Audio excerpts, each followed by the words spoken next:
Many years later, when Moses had grown up, he went out to visit his own people, the Hebrews, and he saw how hard they were forced to work. During his visit, he saw an Egyptian beating one of his fellow Hebrews.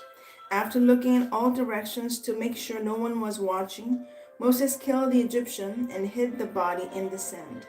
The next day, when Moses went out to visit his people again, he saw two Hebrew men fighting. "Why are you beating up your friend?" Moses said to the one who had started the fight.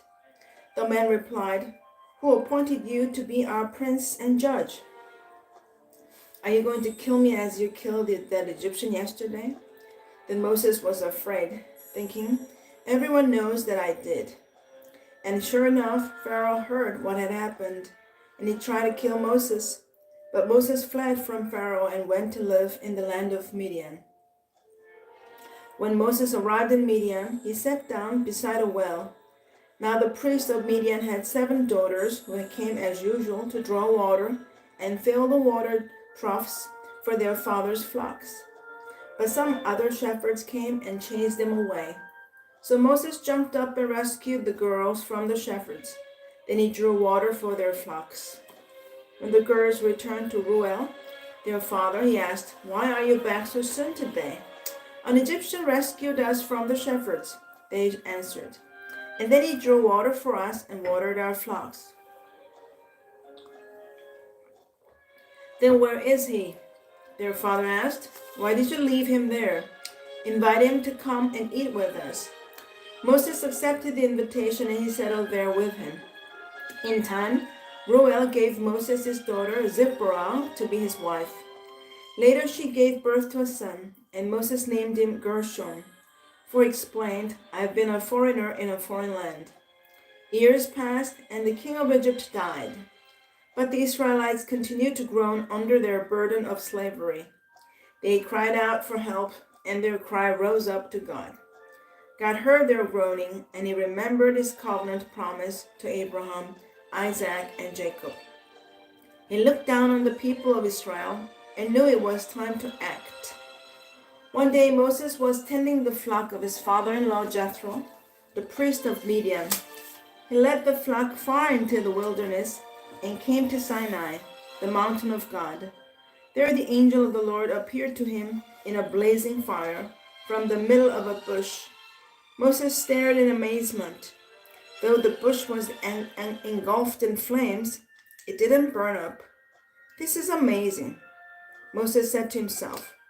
"Why isn't that bush burning up? I must go see it." When the Lord saw Moses coming to take a closer look, God called to him from the middle of the bush, "Moses, Moses." "Here I am," Moses replied. "Do not come any closer," the Lord warned. "Take off your sandals, for you are standing on holy ground. I'm the God of your father, the God of Abraham, the God of Isaac, and the God of Jacob." When Moses heard this, he covered his face because he was afraid to look at God. Then the Lord told him, "I have certainly seen the oppression of my people in Egypt. I've heard their cries of distress because of their harsh slave drivers. Yes, I am aware of their suffering. So I have come down to rescue them from the power of the Egyptians and lead them out of Egypt into their own fertile and spacious land. It is a land flowing with milk and honey, the land where the Canaanites, Hittites, Amorites, Perizzites, Hivites, and Jebusites now live. Look, the cry of the people of Israel has reached me, and I have seen how harshly the Egyptians abuse them. Now go, for I am sending you to Pharaoh. You must lead my people Israel out of Egypt." But Moses protested to God, "Who am I to appear before Pharaoh? Who am I to lead the people of Israel out of Egypt?" God answered, "I will be with you, and this is your sign that I'm the one who has sent you. When you have brought the people out of Egypt, you will worship God at this very mountain." But Moses protested, "If I go to the people of Israel and tell them, 'The God of your ancestors has sent me to you,' they'll ask me, 'What is his name?' Then what should I tell them?" God replies to Moses, "I am who I am. Say this to the people of Israel, has sent me to you. God also said to Moses, say this to the people of Israel, Yahweh, the God of your ancestors, the God of Abraham, the God of Isaac, and the God of Jacob, has sent me to you. This is my eternal name, my name to remember for all generations. Now go and call together all the elders of Israel. Tell them, Yahweh, the God of your ancestors, the God of Abraham, Isaac, and Jacob, has appeared to me. He told me, I've been watching closely, and I see how the Egyptians are treating you. I've promised to rescue you from your oppression in Egypt. I'll lead you to a land flowing with milk and honey, land where the Canaanites, Hittites, Amorites, Perizzites, Hivites, and Jebusites now live. The elders of Israel will accept your message. Then you and the elders must go to the king of Egypt and tell him, the Lord, the God of the Hebrews, has met with us. So please let us take a 3-day journey into the wilderness to offer sacrifices to the Lord our God. But I know that the king of Egypt will not let you go unless a mighty hand forces him. So I will raise my hand and strike the Egyptians, performing all kinds of miracles among them. Then at last he will let you go, and I will cause the Egyptians to look favorably on you. They will give you gifts when you go, so you will not leave empty-handed. Every Israelite woman will ask for articles of silver and gold and fine clothing from her Egyptian neighbors and from the foreign women in their houses. You will dress your sons and daughters with these, stripping the Egyptians of their wealth.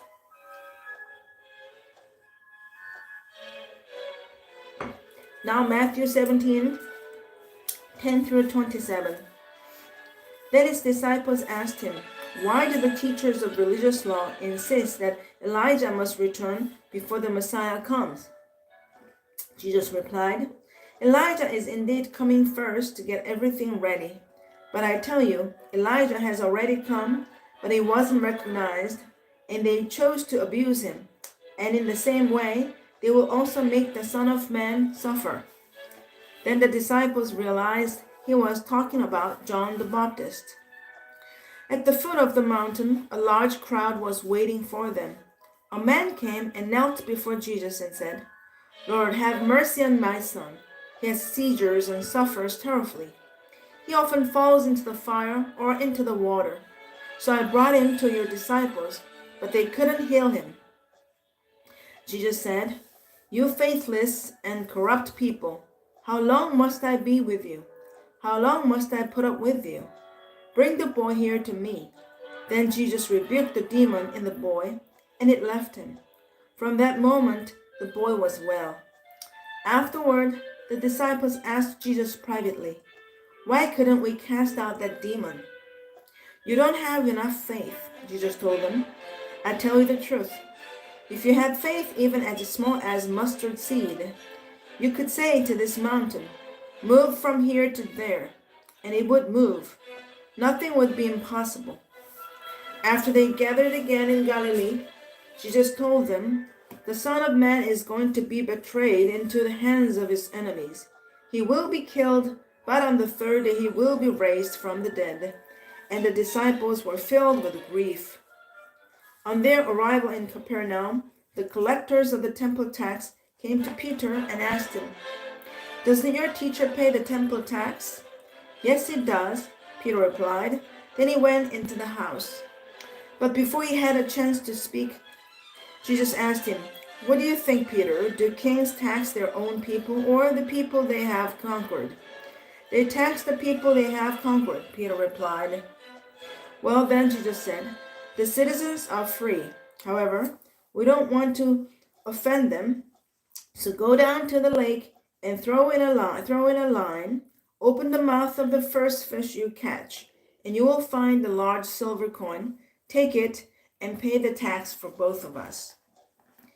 Psalm 22, 1-18. My God, why have you abandoned me? Why are you so far away when I groan for help? Every day I call to you, my God, but you do not answer. Every night I lift my voice, but I find no relief. Yet you are holy. enthroned on the praises of Israel. Our ancestors trusted in you, and you rescued them. They cried out to you and were saved. They trusted in you and were never disgraced. But I'm a woman, but I'm a worm and not a man. I am scorned and despised by all. Everyone who sees me mocks me. They sneer and shake their heads, saying, "Is this the one who relies on the Lord? Then let the Lord save him. If the Lord loves him so much, let the Lord rescue him. Yet you brought me safely from my mother's womb, and led me to trust you at my mother's breast. I was thrust into your arms at my birth. You have been my God from the moment I was born. Do not stay so far from me, for trouble is near, and no one else can help me. My enemies surround me like a herd of bulls. Fierce bulls of Bashan have hemmed me in. Like lions, they open their jaws against me, roaring and tearing into their prey. My life is poured out like water, and all my bones are out of joint. My heart is like wax, melting within me. My strength has dried up like a sun-baked clay. My tongue sticks to the roof of my mouth. You have laid me in the dust and left me for dead. My enemies surround me like a pack of dogs. An evil gang closes in on me. They have pierced my hands and feet. I can count all my bones. My enemies stare at me and gloat. They divide my garments among themselves and throw dice for my clothing. Now Proverbs 5:7-14. So now, my sons, listen to me. Never stray from what I am about to say. Stay away from her. Don't go near the door of her house. If you do, you will lose your honor and will lose to merciless people all you have achieved. Strangers will consume your wealth, and someone will enjoy the fruit of your labor. In the end, you will groan in anguish when disease consumes your body. You'll say, "How I hated discipline! If only I had not ignored all the warnings. Oh, why didn't I listen to my teachers? Why didn't I pay attention to my instructors? I've come to the brink of utter ruin, and now I must face public disgrace." Amen. End of today's reading the Bible.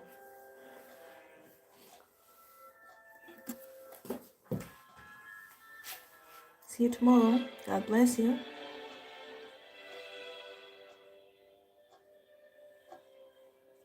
Nice to meet you, Kim Boomin. And hello, love.